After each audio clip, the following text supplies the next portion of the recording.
Good morning बच्चों। Class 7th NCERT maths में मैंने आपको एक्सरसाइज नंबर 3.1 में से 1 से लेकर 4 तक के प्रश्नों को हल करा दिया था। आज हम प्रश्न नंबर 5 से आगे के प्रश्नों को हल करेंगे। निम्नलिखित सारणी में प्रत्येक खिलाड़ी द्वारा 4 खेलों में अर्जित किए गए अंकों को दर्शाती है। यहाँ पर 4 खिलाड़ी हैं, जिसमें खिलाड़ी यहाँ पर 3 खिलाड़ी हैं ए बी सी, और खेल है 4, जिसमें खेल 1, खेल 2, खेल 3 और खेल 4 है।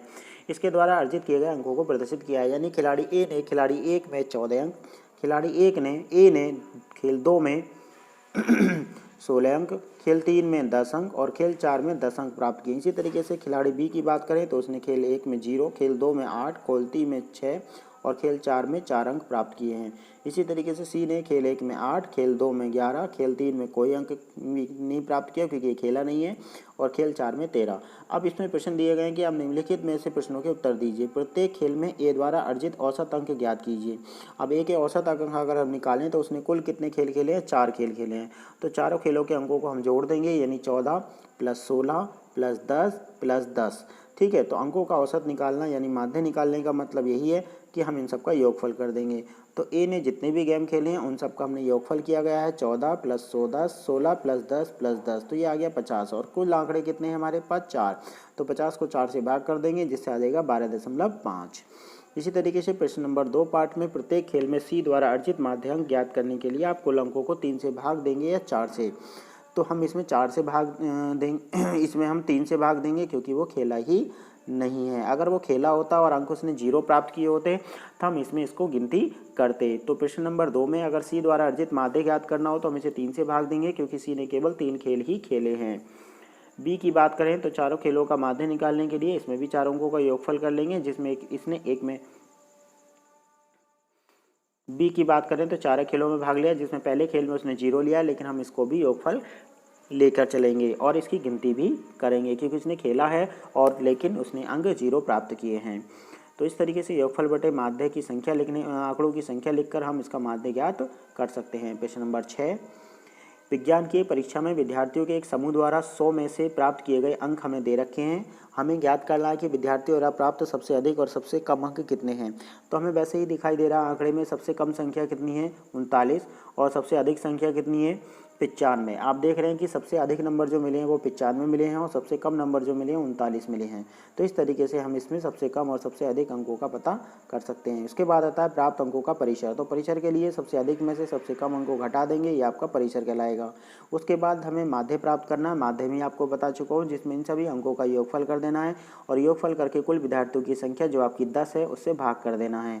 तो हमारा माध्य निकल आएगा 73। प्रश्न नंबर 7, 6 क्रमागत वर्षों में से एक स्कूल में विद्यार्थियों की संख्या निम्नलिखित है। यहाँ पर 6 आंकड़े दिए गए हैं। इस काल में स्कूल के विद्यार्थियों का माध्य ज्ञात कीजिए। बहुत ही आसान प्रश्न है, इन सबको जोड़ देना है और कुल वर्ष आपको 6 से भाग कर देना है। तो इस समय काल में स्कूल के विद्यार्थियों का माध्य ज्ञात हो जाएगा, वो हो जाएगा हमारा 2058। ठीक है। प्रश्न नंबर 8 की अगर हम बात करें तो प्रश्न नंबर 8 में एक नगर में किसी विशेष सप्ताह के 7 दिनों में हुई वर्षा निम्नलिखित रूप में रिकॉर्ड दर्ज की गई है। दिन है आपका सोमवार, मंगल, बुध, बृहस्पति, शुक्र, शनिवार और रविवार। 7 दिनों का बरसात का औसत दे रखा है। पहला प्रश्न है उपरोक्त आंकड़ों के वर्षा का परिसर ज्ञात कीजिए। तो सबसे न्यूनतम है आपका 0 और अधिकतम है आपका 20.5। हम सबसे अधिकतम में से न्यूनतम घटा देंगे, इससे हमारा परिसर ज्ञात हो जाता है। माध्य के लिए मैं आपको बता चुका हूँ, रिकॉर्ड की गई संख्या वर्षा की आंकड़ों का हम योगफल कर लेंगे और इतनी ही संख्या से भाग कर देंगे, चाहे वो 0 ही क्यों ना हो।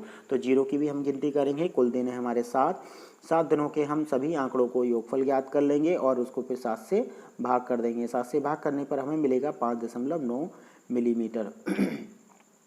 प्रश्न नंबर 3 पार्ट में कितने दिन वर्षा माध्य वर्ष से कम रही। अब माध्य हमारा निकल के आया है 5.9, तो हमें कितने दिन 5.9 से कम वर्षा हुई है इसमें चेक करना है। तो 1, 2, 3, 4, तो 4 दिन ऐसे हैं जिसमें माध्य 5.9 से इसमें एक और है 5.5। 5 दिन ऐसे वर्षा हुई है जो कि औसत से कम हुई है।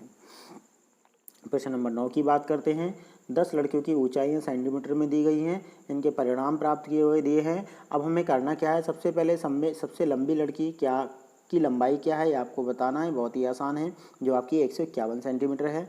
सबसे छोटी लड़की की लंबाई 128 सेंटीमीटर है। परिसर ज्ञात करेंगे तो 191 में से 51 में से 128 को घटा देंगे। अगर हमें ऊंचाइयों का माध्य चाहिए तो योगफल बटे लड़कियों की कुल संख्या से भाग कर देंगे।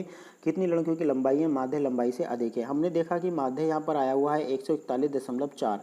अब 141.4 से अधिक कितनी संख्या है? 150, 151, 146, 149, 143। ठीक है, तो यहाँ पर 5 लड़की ऐसी हैं जिनकी लंबाइयाँ औसत से अधिक हैं।